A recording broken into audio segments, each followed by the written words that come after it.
رضی صاحب یہ جو ملکی سیاست کے جڑتے ٹوٹتے اتحاد ہیں کیا کریں گے؟ دیکھیے اتحاد ابھی نہیں بنا، ٹھیک ہے، سیاسی پارٹیاں جو ہیں وہ ممکنات کے سیاست ممکنات کا کھیل ہے اور اس کے اندر کبھی بھی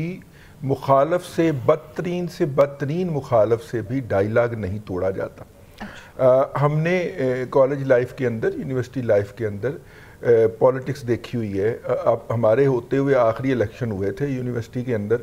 اور اس کے بعد پھر یونینز کے اوپر بین لگ گیا تھا، لیکن اس میں بھی مخالف سے مکالمہ ہوتا تھا۔ تو مکالمہ جو ہے وہ سیاست کی بنیاد ہے۔ اگر پی ٹی آئی نے مولانا کے ساتھ مکالمہ کیا ہے اپنے پورے ماضی کے رویے کے باوجود اور مولانا نے ان کو بلا کے ان کی بات سنی ہے، تو اس کا مطلب ہے کہ ہماری سیاست ایک قدم آگے گئی ہے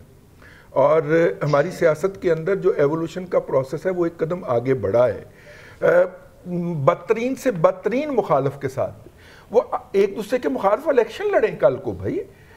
یہی سیاست ہے، لیکن انہیں کسی نہ کسی صورت کے اندر مکالمہ نہیں توڑنا چاہیے۔ اس وقت نواز شریف صاحب سے جو باقی سیاستدانوں کو شکوہ ہے کہ انہوں نے آ کے فوراً ہی باقیوں کو مکالمے کے اندر انگیج نہیں کیا جو ان کو کرنا چاہیے۔ سولو فلائٹ لے رہے ہیں وہ اس وقت، اچھا ان کی طرف سے یہ آیا کہ جی میں پہلے عدالت سے سرخرو ہو لوں تو پھر میں سیاست کروں گا۔ ان کا اپنا نقطہ نظر ہے، ہم اس پہ تنقید کر سکتے ہیں، لیکن یہ ان کا نقطہ نظر ہے۔ تو سیاست جو ہے اس کے اندر جب تک مکالمہ رہتا ہے کوئی نہ کوئی رستہ نکل آتا ہے اور ہمیں مکالمے کو اپریشیٹ کرنا چاہیے، آپس میں رابطوں کی تعریف کرنی چاہیے کہ یہ نہ ہو کہ ایک وزیر اعظم جو ہے وہ اپنی پوری ٹرم کے اندر پارلیمنٹ میں رستہ بدل کے اس لیے آئے کہ اسے لیڈر آف دا اپوزیشن سے ہاتھ نہ ملانا پڑے۔ یہ بری بات ہے۔ پارلیمنٹ کے اندر پرائم منسٹر کی بھی اتنی ہی اہمیت اور عزت ہوتی ہے جتنی کہ لیڈر آف دا اپوزیشن کی ہوتی ہے۔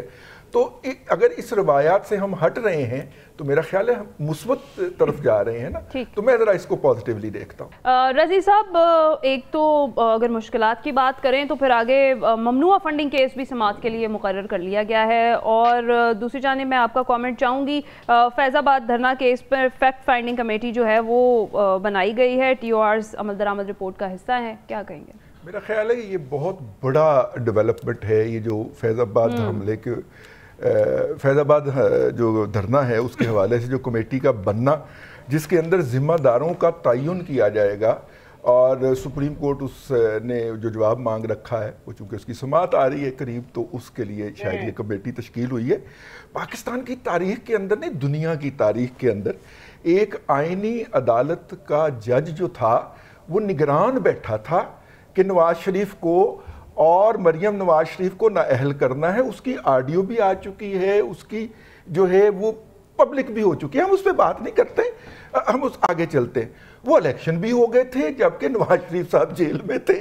میرا تو حادثہ ہی نہیں رکن دیا، اور اس الیکشن کو دنیا بھر نے کہا تھا کہ اس کے اندر ریگنگ ہوئی ہے۔ 4.5 لاکھ بندہ آپ نے الیکشن کہ ان بوتھس کے اندر اور باہر کر کے کیا، اور ہمارے احباب جو موجودہ الیکشن پہ جو ہے وہ سوال اٹھا رہے ہیں، یہ 4 سال ان الیکشنز کا گن گاتے رہے ہیں۔ تو اگر بھیا ان الیکشنز کو دنیا نے تسلیم کر لیا تھا تو ان کو بھی کرنے کا، ٹھیک ہے، لیکن میرا مطلب ہے کہ معیار ایک ہونا چاہیے۔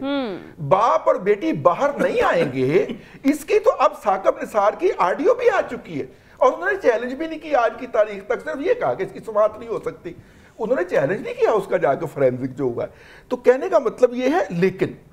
جب ہم اچھی جمہوری روایات کی طرف چلیں تو ہمیں ایک فیئر کومنٹ میں یہ کہنا چاہیے کہ یہ نہیں ہونا چاہیے،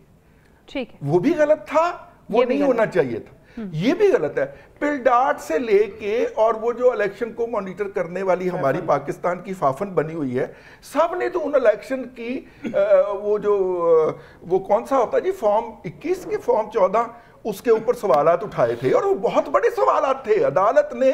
ہر اس مقدمے کے اندر ثاقب نثار صاحب نے سٹے دیا تھا، خواجہ سعد رفیق سے شروع ہو کے، جہاں پہ کہ دوبارہ کاؤنٹنگ میں ان کی پارٹی ہار رہی تھی ثاقب نثار صاحب کی۔ تو میرا مطلب ہے کہ یار جب آپ تجزیہ کرنے لگے تو تھوڑا سا، میرا مطلب ہے کہ تھوڑا سا بیلنس بھی کر دیا کریں یار، میری بات آپ کی۔